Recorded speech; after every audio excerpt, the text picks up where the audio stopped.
Welcome to Suman TV. నేను మీ నవీన్. ప్రస్తుతం నేను రెనోవా సెంచరీ హాస్పిటల్లో ఉన్నాను. మనతో ఉన్నారు ప్రముఖ gastroenterologist doctor Ashwini Kumar garu. Hi sir, నమస్తే అండి. నమస్తే సార్, కాన్స్టిపేషన్ మలబద్ధక సమస్య అనేది మనం చూస్తూ ఉన్నాము చాలా మందిలో. అసలు ఇది సమస్యనా కాదా అని చెప్పేసి వాళ్ళకి అర్థం కాకుండా ఉంది.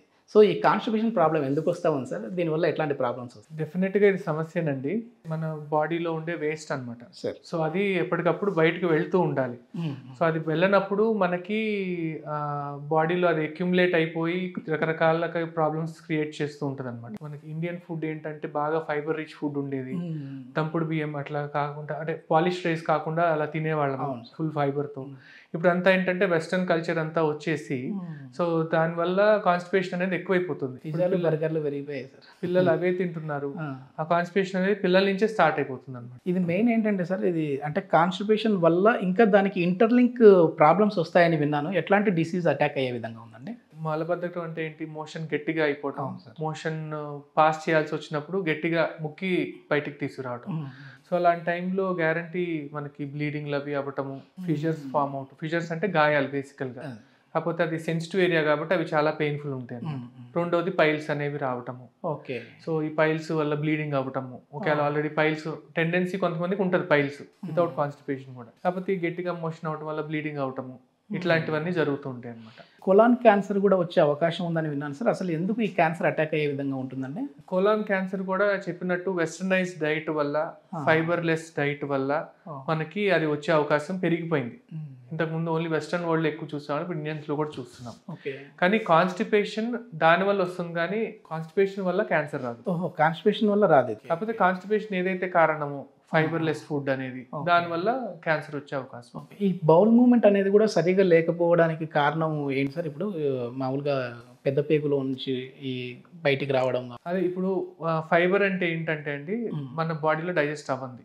బేసిక్ గా దాంట్లో మనం తీసుకునే ఫుడ్ లో తోలులో ఉంటది అనమాట. అది ఎగ్జాంపుల్స్ ఏంటంటే జాంకాయ కానీ, గ్రేప్స్ కానీ, ఆరెంజెస్, యాపిల్ తోలుతో, అట్లాగే బెండకాయ, దొండకాయ, బీరకాయ, చిక్కుడుకాయ, వంకాయ, ఇవన్నీ జస్ట్ అలా కోసుకుని తినేస్తాం తోలు తీయకుండా.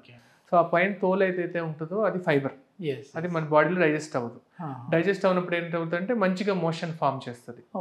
మోషన్ బల్క్ గా ఫామ్ అయినప్పుడు బయటికి తొందరగా రావడానికి ఆస్కారం ఉంటుంది అనమాట.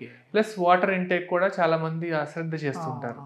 సో కనీసం ఒక అడల్ట్ మనిషికి 2.5 to 3 liters per day water తీసుకోవాలన్నమాట.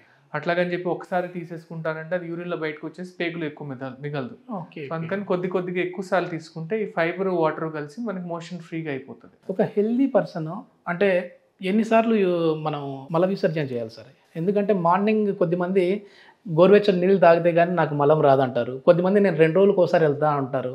సో ఎన్నిసార్లు పొద్దున్నే నీళ్ళు తాగటము, కాఫీ తాగటము, సిగరెట్ తాగటం, ఇట్లా చాలా మంది చాలా అలవాట్లు ఉంటాయి.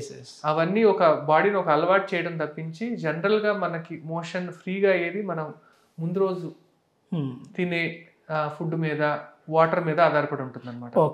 సో అందుకని అది జాగ్రత్తగా చూసుకుంటే నెక్స్ట్ రోజు అనేది ఫ్రీగానే అయిపోతుంది. సార్, కొద్దిమంది డాక్టర్ల దగ్గరికి ఒకసారి విజిట్ అయిపోతారు, తర్వాత ఈ మెడిసిన్స్ మనం వాడాం కదా మళ్ళీ డాక్టర్ దగ్గరికి ఎందుకు వెళ్ళాలని కొన్ని మెడిసిన్స్ కంటిన్యూ చేస్తూ ఉంటారు. అందులో యాంటీబయాటిక్స్ కూడా ఇప్పుడు డైరెక్ట్గా మెడికల్ స్టోర్కి వెళ్ళి తెచ్చుకుంటా ఉన్నారు. ఈ యాంటీబయాటిక్స్ ఎక్కువ తీసుకోవడం వల్ల కూడా మలబద్ధక సమస్య వస్తుందా అండి? డెఫినెట్గా. ఇప్పుడు యాంటీబయాటిక్స్ ఏంటంటే ఒక రకమైన క్రిమిని చంపేసేవన్నమాట. ఓకే, అది అవసరం ఉన్నప్పుడే వాడాల్సి ఉంటుంది, ఎక్కువగా వాడకూడదు. కొన్ని యాంటీబయాటిక్స్ వల్ల ఏంటంటే ఈ కాన్స్టిపేషన్ సమస్య అనేది వస్తుంది. కాకపోతే కాన్స్టిపేషన్ కంటే కూడా ఒకసారి ఎక్కువగా లూజ్ టూల్స్ అయిపోయి లోపల మనకి క్రిములు చనిపోయి లూజ్ టూల్స్ అయిపోయి తర్వాత మొత్తం ఖాళీ అయిపోవడం వల్ల మళ్ళీ అంటే మొత్తం మళ్ళీ మొదలవ్వాలి కాబట్టి అప్పుడు కాన్స్టిపేషన్ అనేది స్టార్ట్ అవుతుంది అన్నమాట. అండ్ మీరు అడిగినట్టు రోజుకి ఎన్నిసార్లు అవ్వాలి అంటే కనుక మాక్సిమం రోజుకి 3 సార్లు, లేకపోతే 3 రోజులకు ఒకసారి. 3 రోజులకు ఒకసారి అయినా పర్లేదు అంటే ఇట్లా అయినా పర్లేదు. దానికి మించితే ఈ రోజుకి 3కి మించితే డైరియా అంటాము. 3 రోజులకి తర్వాత వస్తే కనుక కాన్స్టిపేషన్ అట్లా. కొద్దిమంది మన ఇండియన్స్ లో మళ్ళీ అది వేరు. మన ఇండియన్స్ లో రోజు వెళ్ళాల్సింది. ఓకే అది రొటీన్ మన ఇండియన్స్. ఇది వెస్టర్న్ వాళ్ళు చేసిన క్లాసిఫికేషన్ కాబట్టి అట్లా చెప్తారు, కానీ ఇండియన్స్ మాత్రం రోజు వెళ్తే బెటర్. కొద్దిమంది లాక్టేషన్ చేసుకుంటే గానీ వాళ్ళకి రాదంటా ఉంటారు, సో అది కంటిన్యూ అవుతే ప్రమాదమా సార్ ఏమన్నా? కాన్స్టిపేషన్ అనేది ఒక టెండెన్సీ సార్, ఏజ్ పెరిగే కొద్దీ పెరుగుతూ ఉంటుంది. సో అప్పుడప్పుడు మనకి తెలుసు ముందు రోజు సరిగ్గా ఫుడ్ తీసుకోలేదు, వాటర్ తాగలేదు అన్నప్పుడు ఆ రోజు నైట్ తీసుకోవటం లాక్సేటివ్ అనేది తప్పు లేదు. అలవాటు పడిపోతామేమో, మళ్ళీ రాదేమో, లేకపోతే అని చాలా అపోహలు ఉంటాయి. కానీ అవసరమైనప్పుడు మాత్రం తప్పకుండా వాడితే చాలా బెనిఫిట్ ఉంటుంది. ఓకే, అంటే రోజు వాడమని చెప్పట్లేదు, అవసరం ఉన్నప్పుడు వాడుకోవాలి. థ్యాంక్ యూ సార్, చాలా మంచి ఇన్ఫర్మేషన్. Thank you.